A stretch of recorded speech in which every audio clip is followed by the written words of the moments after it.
लगभग 100 साल पहले चोरी की गई मां अन्नपूर्णा की प्राचीन प्रतिमा को कनाडा से भारत लाया जा रहा है। बनारस कला परंपरा में बनी 18वीं शताब्दी की इस प्रतिमा के एक हाथ में खीर और दूसरे में चम्मच है। दिसंबर के मध्य में यह प्रतिमा भारतीय पुरातत्व सर्वेक्षण को सौंपी जाएगी। परीक्षण और प्रलेखीकरण के बाद प्रतिमा को काशी के उस मंदिर में पुनर्स्थापित किया जाएगा जहां से यह 100 वर्ष पूर्व चोरी की गई थी।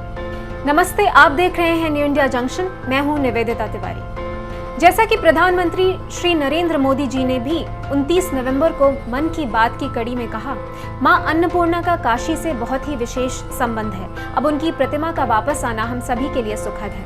माता अन्नपूर्णा की प्रतिमा की तरह ही हमारी विरासत की अनेक अनमोल धरोहरें अंतर्राष्ट्रीय गिरोहों का शिकार होती रही हैं। ब्रिटिश राज के समय से एशिया की कई प्राचीन कलाकृतियां और सांस्कृतिक धरोहर यूरोप के संग्रहालयों में गई। जहां चीन ने अपनी धरोहर वापस लाने के लिए कई प्रकार के हथकंडे अपनाए, भारत ने व्यवहारिकता यानी डिप्लोमेसी का सहारा लिया। परंतु प्राचीन कलाकृतियों का अवैध व्यापार विश्व स्तर पर व्यापक रूप से चलता है और इसी का शिकार मां अन्नपूर्णा की प्रतिमा हुई।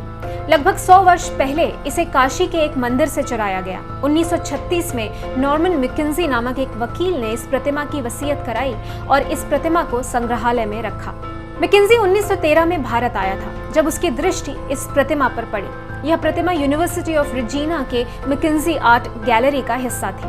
पिछले वर्ष कलाकार दिव्या मेहरा ने इस प्रतिमा को देखा, जिसे अब तक भगवान विष्णु की प्रतिमा माना जाता था। दिव्या मेहरा को यह प्रतिमा एक स्त्री की प्रतीत हुई। खोज के बाद पूरा किस्सा सामने आया। 2014 से लेकर 2020 तक भारतीय सरकार कई जागरूक नागरिकों और संस्थानों के प्रयत्न से 40 प्राचीन वस्तुएं और अमूल्य प्रतिमाएं स्वदेश लौटी हैं।